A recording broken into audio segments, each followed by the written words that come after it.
그리스도인이 과연 누구인가? 그리스도인이 어떤 사람인가? 이 땅에서 하나님의 은혜를 받은 거예요. 그리고 이 은혜를 믿음으로 받았죠. 그리고 나서 하나님께서 또 다른 은혜를 우리에게 주시면서 하나님과 사랑을 나누고 그렇게 사는 거예요. 어쩌면 이 땅에서 어떤 일이 일어났느냐, 그건 중요하지 않아요. 무슨 험한 일이 있고 또 걱정되는 일이 있고 이건 중요하지 않아요. 그리스도인은 하나님과 계속적인 교제를 통해서 하나님과 사랑을 나누고 은혜를 우리가 만끽하면서 살아가는 게 바로 그리스도인. 그러다가 마지막에 하나님의 품에 안기면서 영생하는 사람들이 그리스도인이에요. 그러면 안 그리스도인은 어떤 사람이냐? 이 세상에 부귀영화 다 누리는 것, 그거 중요하지 않아요. 하나님과의 사귐이 없어요. 은혜를 깨닫지 못하고, 그러다 보니까 주님과 사랑하지도 않고 또 다른 은혜도 없고, 그러다가 결국은 어디로 가는 거예요? 멸망의 심판을 받게 되는 사람들이 안 그리스도인들이라고 얘기를 할 수 있죠. 우리가 하나님 앞에서 살아가면서 우리가 멀리해야 할 일이 있고 또 멀리해야 할 사람이 있고 또 가까이 해야 하고 가까이 해야 할 사람들이 있다라고 하는 것을 우리는 분명히 알고 있습니다. 멸망의 심판을 받을 사람들하고 같이 있으면 안 되고, 그리고 그런 일들과 우리는 멀어져야 우리는 진정한 그리스도인으로서의 삶을 살아갈 수 있다는 거예요. 그럼 구체적으로 우리가 멀리해야 할 것이 무엇인가? 오늘 성경은 그것을 우리에게 알려주시는데, 첫 번째로는 주님을 부인하는 자들과 멀어져라 하는 것을 얘기하고 있습니다. 오늘 본문 1절입니다. 우리 한번 같이 읽겠습니다. 그러나 백성 가운데 또한 거짓 선지자들이 일어났었나니 이와 같이 너희 중에도 거짓 선생들이 있으리라. 그들은 멸망하게 할 이단을 가만히 끌어들여 자신들이 사신 주를 부인하고 임박한 멸망을 스스로 취하는 자들이라 그랬습니다. 자, 과거에나 현재나 또 앞으로 미래에도 마찬가지로 주님을 부인하는 사람들이 있을 것이라 하는 얘기입니다. 이런 사람들이 어떤 사람이냐면 거짓 선지자요, 거짓 교사 선생이요, 또 이단이라고 얘기를 하고 있습니다. 이런 사람들이 결국은 무엇입니까? 멸망의 길로 간다고 성경은 우리에게 알려주고 있습니다. 특별히 이단을 갖고 있는 사람들, 이런 사람들은 거짓 진리를 갖고 있는데, 이런 사람들이 어디로 들어오기 시작하느냐면 가만히 하나님의 전으로 들어옵니다. 그래서 사람들을 미혹한다라고 얘기를 합니다. 궁극적으로 그들이 요구하는 게 뭐예요? 원하는 게 뭐예요? 바로 예수님을 부인하도록 만드는 것입니다. 그리고 마지막 결과적인 것은 뭐냐? 멸망의 심판에 빠지도록 하는 것이 그들의 목적입니다. 우리 예수님, 어쩌면 우리가 우리의 이성으로 100% 이해하지 못할 부분이 있습니다. 그 부분을 노리는 거예요, 이 사탄 마귀 이단이. 예를 들면 예수님의 성품이 어떤 분입니까? 예수님은 베레 데우스, 베레 호모라는 말을 쓰죠. 참 하나님이면서 참 인간이라는 거예요. 여러분, 이게 이해가 되십니까? 우리 이성으로? 사실 이성을 두고 얘기를 하면 이게 말이 안 됩니다. 하나님이면 하나님이고 인간이면 인간이지요. 어떻게 참 하나님이며 참 인간이라고 말할 수 있겠는가, 그 얘기입니다. 그런데 실제적으로 예수님께서는 참 하나님으로 이 땅에 인간의 모습을 입고 인카네이션, 뭐예요? 성육신하셔서 우리에게 오셨다는 것입니다. 이것이 받아들여진다고 하는 것이 바로 뭐냐면 이게 영성이 우리가 깨어나기 시작하는 것입니다. 영성이 깨어나기 시작하면 우리의 이성도 영성의 지배를 받게 되죠. 그때부터는 우리의 이성이 더 밝아진다고 얘기를 하고 있습니다. 그래서 우리가 어린일 때, 아이들을 키울 때 제일 먼저 아이들에게 가르쳐야 할 것이 바로 영성입니다. 영성이 깨어나기 시작하면 아이들의 이성도 밝아지기 시작하고 감정도 컨트롤할 수 있게 되고 건강한 아이로 자라날 수 있다라고 하는 것이 바로 성경이 우리에게 알려주시는 것이죠. 그래서 이 영성이라고 하는 것이 그렇게 중요한데, 지금 이 영성이 깨어나기 전에 이성으로 판단을 자꾸 하도록 만드는 것이 바로 뭐냐 하면, 이게 바로 옛적에는 거짓 선지자, 또 거짓 선생, 그리고 지금은 이단의 사람들이 이런 일들을 한다, 그 말입니다. 여러분, 이상하게도 기독교에는 이단들이 많습니다. 왜 그렇다 그랬어요? 진짜가 있기 때문에 가짜가 나오는 것이라고 말씀을 드렸습니다. 특별히 우리 한국 사회에 보면은 이단들이 기독교 안에 한 13%가 이단이랍니다. 그러니까 10명 중에 한두 명이 이단이에요. 이런 사람들이 얼마나 열심히 있는지 오히려 기존 교인들보다 더 열심히 있다 그럽니다. 헌금을 하더라도 더 많이 합니다. 출석, 교회 출석 열심히 합니다. 전도를 하는데 이 사람들이 얼마큼 열심히 하냐면 기존 신자들보다 4배를 열심히 한답니다. 그러니까 따지고 보면 한 반 정도는요, 그리스도인들 역할을 이 사람들이 더 많이 해야 하는 거예요. 이들이 더 많이 하면서 뭘 하느냐? 궁극적으로 뭐 한다 그랬어요? 주님을 부인하도록 만드는 사람들이 이들의 모습이라. 그리고 이 사람들의 행동을 보면요, 굉장히 일사불란하게 착착착착 움직입니다. 그런데 뭐를 위해서 일하는 겁니까? 자기 자신의 집단을 위해서 일하는 겁니다. 우리 기독교가 자칫 잘못하면, 건강하지 못하면 우리도 역시 우리 집단만을 위해서 일을 하게 됩니다. 위험한 겁니다. 우리는 누구를 위해서 일해야 돼요? 하나님의 나라를 위해서 일을 해야만 하는 것입니다. 그렇지 않으면 교회가 병든 모습으로 갈 수밖에 없다 하는 얘기입니다. 이 세상 사람들은요, 이단이나 정통신앙을 구별하지 못합니다. 또 구별하려고 하지도 않습니다. 그저 신천지 교회 하면 우리 일반 교회와 똑같이 생각을 합니다. 사실은 다 완전히 다른데도 말이죠. 하나님을 제대로 믿는 사람들은 어디로 가요? 천국을 향해서 영생을 향해 가는 거예요. 그러나 이단에 있는 사람들은 멸망의 심판을 향해서 가고 있는 거, 완전히 길이 다름에도 불구하고 세상 사람들은 그저 같은 것으로 생각을 한다는 거예요. 이단은 어쩌면 이렇게 가장을 해서, 교회로 가장을 해서 들어오기 때문에 신앙이 없는 무신앙보다도 더 위험합니다. 사람들은 뭣도 모르고 그야말로 괜찮은 것 같다? 괜찮은 것 같다 하다가 뭐예요? 그야말로 가랑비에 옷 젖는지 모르다가 보니까 결국은 멸망의 심판의 길로 가게 되더라, 그 말입니다. 그래서 갈라디아서 2장 4절에 보면 이렇게 기록합니다. 우리 한번 같이 읽을까요? 이는 가만히 들어온 거짓 형제들 때문이라. 그들이 가만히 들어온 것은 그리스도 예수 안에서 우리가 가진 자유를 엿보고 우리를 종으로 삼고자 함이로되, 그랬습니다. 그러니까 가만히 들어와서 보니까 이 사람들이 진리 안에 자유를 얻고 있거든요. 정말 예수님 안에서 참 자유를 갖고 있거든요. 이것을 엿보고 있다가 이 사람들을 자기네들이 확 붙잡으면서 결국은 뭐가 돼요? 자유를 잃게 만드는 것이죠. 이단이라고 하는 말은 헬라어로 얘기를 하면 하이레시스라는 단어를 써요. 여기서 헤레스라고 하는 단어가 나왔습니다. 이 말은 멸망케 하는 의견들, 거짓 가르침, 이것을 얘기를 합니다. 예수님도 말씀하시죠. 마태복음 7장 15절에 보면 거짓 선지자들을 삼가라. 양의 옷을 입었다 그랬어요. 그들은 옷은 양의 옷을 입고서 우리 양과 같은데? 그런데 양의 옷을 입고 너희에게 나오는지라. 속에는 뭐라 그랬어요? 노력하는 일이라 그랬어요. 그저 같은 양인 줄 알고 지내다 보니까 슬쩍 한 마리씩 없어져. 보니까 한 마리씩 잡아먹고 가는 거예요. 이게 이단의 모습이라고 얘기하고 있습니다.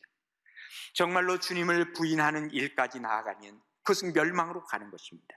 주님을 부인하지 않으려면 우리가 해야 할 것이 있어요. 오늘도 우리가 예배 시간에 매번 예배마다 뭐 하죠? 사도신경으로 우리 신앙을 고백하죠. 예수님을 제대로 고백하는 거예요. 그래서 이것을 입으로만 하는 고백이 아니라 내 마음으로 예배 시간마다 한번 고백을 해보시라, 그 말이에요. 주님은 어떤 분이십니까? 예수님은 성령으로 잉태하셨다 그랬어요. 그리고 그분은 동정녀 마리아에게서 나셨고, 그리고 본디오 필라도에게 고난을 받으셨어요. 고난, 십자가에 못 박혀 죽으셨어요. 그 다음에 하늘에 다시 사셨어요. 부활하셨어요. 그리고 하늘에 오르셨어요. 승천하셨어요. 그리고 그거에서부터 죽은 자와 산 자를 심판하러 오실 거예요. 재림하시는 거예요. 이 7가지를 제대로만 믿으면 우리가 예수님을 부인할 수가 없는 것이죠. 그래서 우리가 계속 반복하면서 이것을 내 마음으로 주님 앞에 드리는 거예요. 계속 하다 보면 하나님의 말씀이 우리 가운데서 오기 시작하고, 뿐만 아니라 우리가 하나님 앞에 기도하고 균형 잡힌 신앙생활을 함으로 말미암아 우리의 신앙이 성장함으로 우리의 마음속에 기쁨과 평강이 오기 시작하겠죠. 멸망에서부터 벗어나는 거예요. 그리고 이제는 우리가 영생의 길로 걸어가기 시작하는 거예요. 그렇습니다. 주님을 부인하는 일, 이것은 멸망의 심판에 이르는 길이기에 여기에서 멀어지고, 또 이렇게 주장하는 사람들과 멀어지고, 거기서 멀어지면 어떻게 돼요? 주님과 가까워지는 거죠. 그래서 영생의 길로 걸어가는 것이죠. 이런 은혜와 축복이 여러분과 여러분의 삶 속에 계속적으로 일어나기를 주님의 이름으로 축원합니다. 그 다음에 두 번째로 우리가 멀리해야 할 것은 도를 비방하는 자라 그랬습니다. 오늘 본문 2절입니다. 우리 한번 같이 읽겠습니다. 여럿이 그들의 호색하는 것을 따르리니 이로 말미암아 진리의 도가 비방을 받을 것이라. 아멘. 여기 호색하는 사람이라 해서 호색한다는 말은 뭐예요? 이게 색을 밝히는 사람들이거든요. 그런데 영어로 얘기를 하면 shameful ways라 그랬어요. 다시 말해서 창피하고 부끄럽고 수치스러운 일을 마구마구 저지르는 사람을 바로 호색하는 사람이라고 얘기를 합니다. 아셀게이아라고 하는 이 헬라어 단어를 쓰는데 쾌락을 막 즐기기 위해서 부끄러움도 모르는 욕심을 가진 사람, 이런 사람을 아셀게이아, 다시 말해서 호색하는 사람이라 얘기를 해요. 우리나라 사자성어 중에서 그런 얘기 있죠. 얼굴이 두꺼워, 그래서 수치를 몰라. 뭐라 그래요? 후한무치라 그러죠. 이런 사람 TV에 많이 나옵니다. 자기들이 부끄러운 줄도 몰라. 잘못했는데도 별짓을 다 해놓고도 후한무치들이 얼마나 많이 있는지 몰라요. 누가 지적을 하잖아요. 그러면 아이고 내가 잘못했네요. 절대로 얘기 안 합니다. 안 고칩니다. 더 나아가서 이런 사람들은 어떻게 갈 사람들이라고 얘기를 하냐면 진리의 도를 비방받게 만드는 사람, 또 진리의 도를 비방하는 사람들, 결국은 멸망에 빠질 사람들이라고 성경은 우리에게 말씀하고 있는 것이죠. 그래서 결국은 뭐냐? 비방하는 사람들이나 비방받게 만드는 사람들, 비방이 뭐예요? 남을 헐뜯는 거죠. 해치는 말을 하는 것이죠. 카타랄레오라는 이 헬라어 단어는요, 영어랑 똑같은 단어가 하나 있어요. 뭐냐면 백바이팅이라는 말 있죠. 뒤에서 물어뜯는 거예요. 네? 험담하고 수근수근대고. 그래서 성경은 이거 하지 말라는 거예요. 어떤 사람들이 이렇게 뒤에서 백바이팅 하느냐? 자기는 옳다는 거예요. 저 사람은 틀리다는 거예요. 꼭 나는 언제나 옳아야 된다고 하는 생각, 이것이 있을 때 백바이팅을 합니다. 다른 사람을 험담하려고 하는 이 마음이 들게 되고 결국은 하나님의 진리까지도 비방을 하는 일까지 벌어진다는 것을 성경은 우리에게 알려주고 있는 거예요. 조심해야 됩니다. 나는 옳고 당신은 언제나 틀리다라고 하는 이 생각이 다른 사람을 비방하게 만든다는 것이죠. 그러기에 비방의 배후에는 뭐 누가 있느냐? 마귀가 있다는 거예요. 여러분, 마귀를 데블이라고 그러죠. 데블. 그 데블이라고 하는 그 말은 헬라어의 디아볼로스라고 하는 말에서 왔어요. 디아볼로스란 뜻이 뭐냐면요, 비방하는 사람들, 참소하는 자, 이게 바로 디아볼로스입니다. 내가 비방하면, 내가 누군가를 비방하고 특별히 하나님의 말씀을 비방하면 나는 마귀의 수하에 들어가는 거예요. 마귀를 지금 돕고 있는 거예요. 마귀가 한편이 되더라, 그 말에. 그러면 누구와 멀어져요? 하나님과 점점 멀어질 수밖에 없는 상황이 된다는 얘기죠. 어쩌면 정당한 비판은 옳고 그르는 것을 따지기 때문에 필요한지 몰라요. 그러나 남을 해치기 위해서 그런 목적으로 비방하는 것은, 이것은 정당화할 수 없다 하는 얘기입니다. 우리도 마찬가지로 누구의 비방의 소리를 듣는다면 그 소리를 들으면서 내가 혹시 잘못된 것은 없을까? 나 자신을 점검해 봤을 때 나는 성장하는 기회를 얻게 되고, 이런 얘기들을 자꾸 들으려고 하는 사회는 사회적 발전이 있을 수 있지만 내 소리만 옳다라고 하면 그때부터는 위험해진다 하는 얘기입니다. 영어에서 말이죠, 서로 얘기를 하면서 이런 말을 많이 씁니다. I think, 내 생각에는 말이야. 그 얘기는 뭐예요? 내 생각에는 옳을 수 있지만 내 생각이 틀릴 수 있다라고 하는 I think라고 하는 이 단어가 참 괜찮은 말 같아요. 우리가 언제나 그런 생각을 가지고 얘기를 할 수 있어야 되지 않겠느냐, 그 말이에요. 야고보서 4장 11절에 보면 이렇게 기록합니다. 형제들아, 서로 비방하지 말라. 형제를 비방하는 자나 형제를 판단하는 자는 곧 율법을 비방하고 율법을 판단하는 것이라. 네가 만일 율법을 판단하면 율법의 준행자가 아니요 재판관이로다. 입법자와 재판관은 오직 한 분이시니 능히 구원하시기도 하고 멸하시기도 하느니라. 너는 누구이기에 이웃을 판단하느냐 그랬습니다. 다시 말해서 사람을 비방하고 그리고 판단하고 자기 자신이 옳다고 생각하고 다른 사람은 틀렸다라고 생각을 하면 그 사람은 율법을 판단하는 자예요. 그 율법을 판단하는 것은 곧 하나님 위에 서 있겠다고 하는 그 교만이라고 하는 것을 얘기해주고 있는 거예요. 판단은 누구의 몫이에요? 바로 하나님의 몫이라는 것을 얘기하고 있는 거예요. 가끔 가다가 우리가 말 자체에서도 아주 단정적인 말을 하는 사람들이 종종 있습니다. 습관화된 사람이 있어요. 에이, 그거 원래 그래. 에이, 그 사람은 원래 그런 사람이야. 다 그러던데 뭐. 아니야, 그건 틀렸어. 여러분, 이게 얼마나 위험한 말이냐고요. 그러다 보니까 나는 옳고 그는 틀렸다라는 생각이 머리에 그냥 꽉 박혀 있는 겁니다. 그러면 비방이 나오기 시작해요. 결국은 이 비방의 끝에는 뭐냐? 바로 진리의 말씀까지도 비방하게 되더라, 그 말입니다. 무엇보다도 우리가 하나님 앞에서 특별히 결단한 내용에 대해서는 그것은 비방의 대상이 될 수 없습니다. 왜? 하나님이 그 사람을 불러서 소명을 주시고 그 사람에게 사명을 주셨기 때문에 그 사람과 하나님 사이의 결단이에요. 아브라함이 너 내 친척분도 아비 집을 떠나라 그랬어요. 누가 그것에 대해서 비난하겠습니까? 누가 그것에 대해서 비방할 수 있어요? 하나님과의 관계인데 가는 거예요. 예? 내가 가지고 있는 모든 것들을 내가 배설물처럼 여겼다. 아니, 저 사람 미쳤나? 아니에요. 하나님과의 관계에서 이 모든 것을 다 내려놓겠다고 하는 것은 더 이상 누가 비방의 대상이 될 수 없다, 그 말이에요. 우리말에 이런 말, 정말로 이 말은 버려야 될 말입니다. 사촌이 논을 사면 배가 아프다. 이거요, 비방하는 걸로 나가기가 쉽다라고 하는 것입니다. 남의 일을 헐뜯고 깎아내리면서 쾌감을 느끼는 사람들이 많이 있는 것 같아요.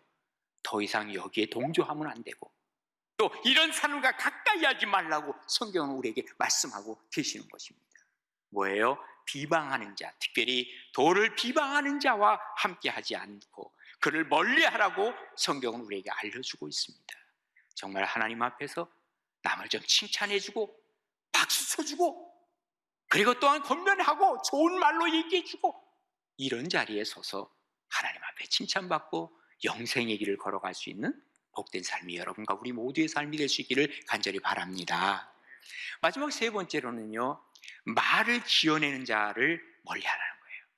자, 오늘 본문 3절입니다. 우리 한번 같이 읽겠습니다. 그들이 탐심으로써 지어낸 말을 가지고 너희로 이득을 삼으니 그들의 심판은 옛적부터 지체하지 아니하며 그들의 멸망은 잠들지 아니하느니라. 아멘.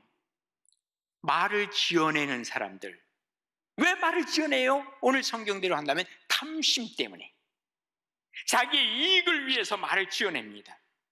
이거 위험하다는 거예요. 그렇게 하지 말라는 거예요. 그리스도인들은 또 그런 사람과 멀리 하라는 거예요. 요즘 회자되는 말 중에 이런 말이 있대요. 소설 쓰시네. 소설 쓰는 건 나쁜 게 아닙니다. 하나님이 이 달란트를 가지고 좋은 글을 지어내면 어떻게 돼요? 그걸 읽는 사람들이 감동을 받게 되고 카타르시스, 마음의 정화작용도 있고 소설은 좋은 거예요. 그런데 누군가를 비방하기 위해서 안 좋은 것을 만들어내는 이 거짓말들, 자기의 이익을 위해서 하는 것들, 그 배후에 누가 있겠습니까? 당연히 사탄이 도사리고 있는 것입니다. 왜? 이런 사람들은 결국은 멸망의 길로 갈 것이기 때문에 그렇습니다. 사탄이 배후에서 조종하는 이단, 사이비, 가만 보면 그 배후에 뭐가 있냐면요, 돈이 개입이 돼요. 아니면 어떤 이성의 문제가 개입이 되고 명예가 개입이 되고 결국은 병들어가는 거예요. 여러분, 이런저런 얘기들, 지어낸 얘기들이 자꾸 돌아다니는데 그것을 마치 진짜인 것처럼 받아들이는 그 사회는 뭐예요? 병든 사회입니다. 교회도 건강해야 사탄과 이겨낼 수 있고 사이비와 이단을 이겨낼 수 있는 것 아니에요? 자칫 잘못하면 정통교회도 이런 이단의 모습처럼 병들어갈 수 있다는 사실을 우리는 경고로 들을 수 있어야만 합니다. 미가서 3장 12절에 이렇게 11절과 12절인데요, 쉬운 성경으로 한번 제가 기록을 해봤어요. 한번 같이 읽읍시다. 시작. 예루살렘의 재판관들은 뇌물을 받은 뒤에야 재판을 하고 제사장들은 싹을 받아야 가르치며 예언자들은 돈을 받은 후에 예언한다.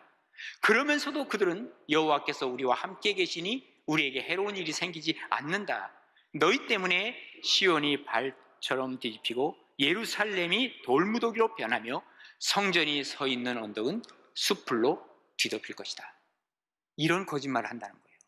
뭐 때문에? 재판관들도 제사장들도 예언자들도 다 돈 때문에 이 짓을 하고 있다는 거예요.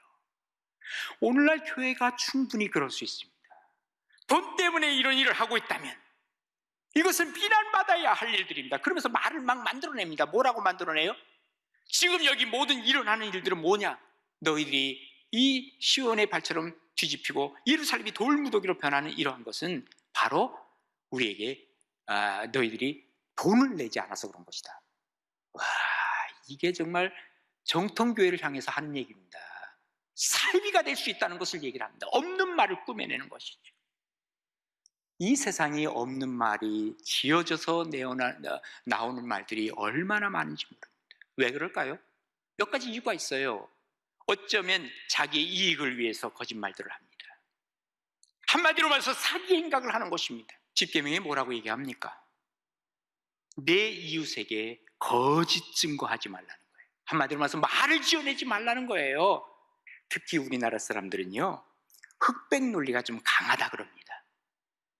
뭐 아니면 도래요. 그죠? 그런 말 많잖아요. 그러다 보니까 뭐가 나와요? 태극기 부대가 나오는 겁니다. 그러다 보니까 촛불 부대가 나오는 거예요. 극단적으로 가는 걸 좋아한다 그 말이에요. 그러면서 내 진영의 사람들은 뭐든지 오라, 저쪽 진영은 뭐든지 틀려.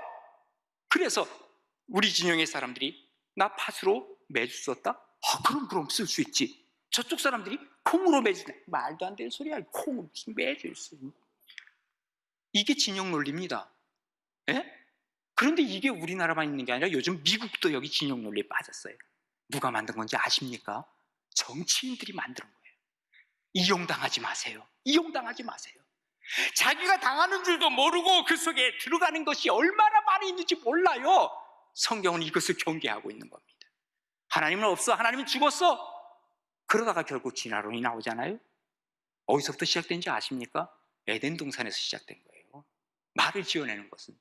보세요. 하나님께서 뭐라고 말씀하시냐면 아담과 하와에게 선악과를 만들어 놓고 하시는 말씀이, 야, 저 동산 중앙에 있는 저 나무의 휴가는 절대로 먹으면 안 돼 그랬어요. 그런데 뱀이 와서 뭐라 그럽니까? 야, 모든 나무의 열매를 맺고 먹지 말라 그러시더냐? 모든 것 뭐예요? 말을 만들어낸 거예요. 그러니까 하와가 또 뭐라고 말을 만들어내죠? 먹지도 말고 만지지도 말라 그러던데요. 만지지 말란 말 안 했단 말이에요. 이게 다 뭘 얘기를 합니까? 말을 지어내기 시작하는 거예요. 만들어내기 시작하는 거예요. 이게 바로 죄악의 모습이라고 말해요. 정말 혼란의 때에 우리가 분별력이 있어야 돼요. 예, 이게 지금 만들어낸 얘기지 뭐. 그런데 그 분별력이 우리는 깨지고 있단 말이죠. 요즘 유튜브에 보면요, 여러분, 우린 성도들은 유튜브 좀 안 봤으면 좋겠어. 우리 교회에서 새벽 기도나 좀 보고, 예? 정치적인 건 유튜브로 안 들어가는 게 제일 좋아. 왜냐하면 그 알고리즘이라 그러죠. 그 사람 하나 들으면 그 다음에 똑같은 얘기들이 다 비슷한 얘기들이 거기에 쫙 붙어서 나오거든. 얼마나 거짓말들이 많이 하는지. 예? 지난번에 누가 나한테 보냈어요. 트럼프 대통령한테 목사들이 여럿이 이제 예배를 드리면서 뭘 했냐면요, 트럼프 이렇게 세워놓고, 얼마 전이에요. 한 달도 안 됐어요. 그런데 세워놓고 뭐라 하면, 하나님께서 지금 말씀하십니다. 트럼프가 이번에 대통령이 됩니다. 그리고 하나님께서 잘 다스리라고 당신에게 말씀하십니다. 이 나라를 당신이 잘 맡아주셔야 됩니다. 목사들이 기도하면서 그 짓 하더라고요. 그러니 이 사람이 자기가 저도 내놓겠어요? 하나님이 그렇게 했다는데? 말아먹는 거죠. 제발 이런 말 만드는 것, 이게 영적 사기꾼들입니다. 세상에 이런 사기꾼들이, 예? 하나님이 무슨 그런 식으로 얘기를 해요? 하나님 말씀이 성경이라고 얘기를 하면서도 성경은 어디론가 사라져버리고, 이런 사기꾼들 앞에서 말이죠, 그저 그런 줄 알고. 정말 말 만들어내는 사람, 지어내는 사람 조심해야 되고, 거기 빠지지 말고. 그래서 하나님 앞에 건강한 신앙 가지고 하나님은 살기를 원하고 계시는 거예요. 정말 모쪼록 우리 가나안의 식구들이, 우리가 하나님을 부인하는 자들과 가까이 하지 말고요, 도를 비방하는 자들과 함께 하지 말고요, 그리고 말을 지어내는 자들과 함께 하지 않아서 건강한 신앙으로 하나님 앞에 온전히 서서 정말 하나님과 깊은 관계와 교제를 맺고 은혜를 받고 사랑을 나누고 그러다가 멸망의 심판의 길로 빠지는 것이 아니라 영생의 길로 갈 수 있는 우리 가나안의 모든 식구들 될 수 있기를 주님의 이름으로 축원합니다.